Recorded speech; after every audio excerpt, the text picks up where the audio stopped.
ये अरावली हमारे फेफड़े हैं, ये इन फेफड़े को ख़त्म करना चाहते हैं। बिना फेफड़े के इंसान की क्या हालत होती है, वही हालत बिना अरावली के राजस्थान की, हमारे देश की हो जाएगी। ये बात मैं कहना चाहूँगा। मैं ये कहना चाहूँगा कि लोगों की भावनाएं अरावली से जुड़ी हुई हैं। ये वो राजस्थान है जहाँ पहाड़ों को, पेड़ों को देवता मान के हम पूजते हैं, और ये लोग सिर्फ उसको छलनी करना चाहते हैं।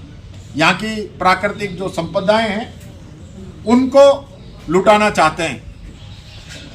आज अरावली जो 4 राज्यों के अंदर है, हरियाणा, राजस्थान, गुजरात, दिल्ली, उस अरावली का 80% हिस्सा राजस्थान में आता है।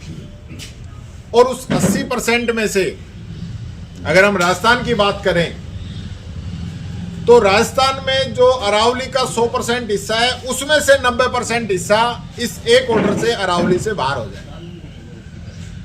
इसके बाहर होने से 11,000 से अधिक पहाड़ जो है वो इसके दायरे में आ जाएंगे, जहां आप माइंस की अनुमति दे सकते हैं। मेरा सीधा सीधा आरोप है इस सरकार के ऊपर कि आप इन माइंस को खोल के अपने मित्रों को राजस्थान की संपदा देने का आपका इरादा है।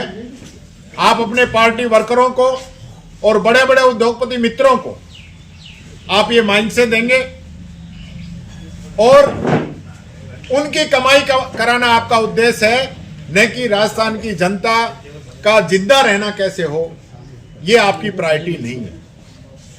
मैं पढ़ रहा था, हमारे यहां से आने वाले माननीय सांसद जो कि केंद्र के अंदर वन और पर्यावरण मंत्री हैं, वो जहां से आते हैं, जहां उन्होंने जन्म लिया, बिलासपुर के पास उनका गांव है, वो भी अरावली के अंदर आता है। जहां उन्होंने पढ़ाई की, पुष्कर, अजमेर, वो भी अरावली की पहाड़ियों में घिरा हुआ है। और हमारे यहां से तो वो सांसद बने ही हैं जिन्होंने राजनीति के अंदर यहां से जीत के वो लोकसभा के अंदर गए हैं।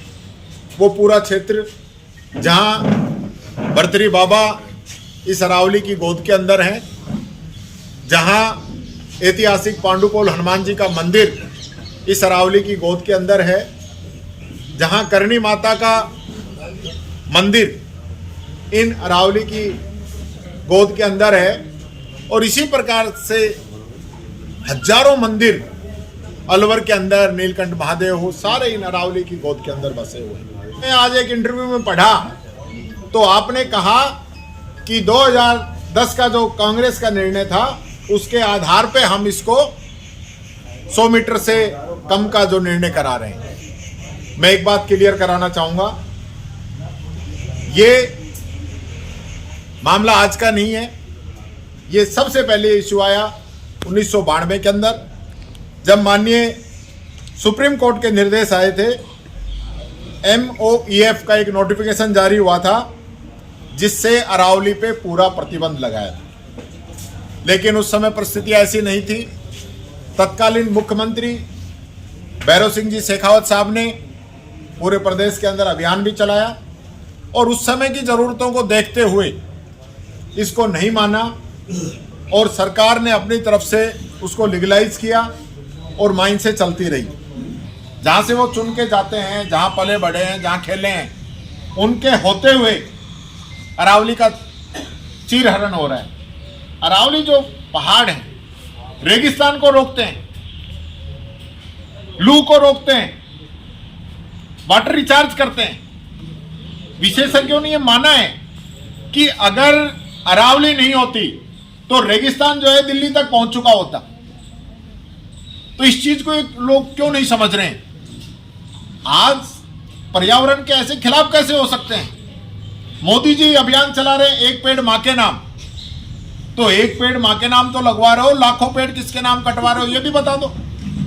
हमारे मंत्री जी भी रोज एक पेड़ लगाते हैं। वो एक पेड़ लगा के आपने कितने पेड़ लगाए हैं, और ये अरावली कटने से कितने पेड़ कटेंगे, वो भी बता दो।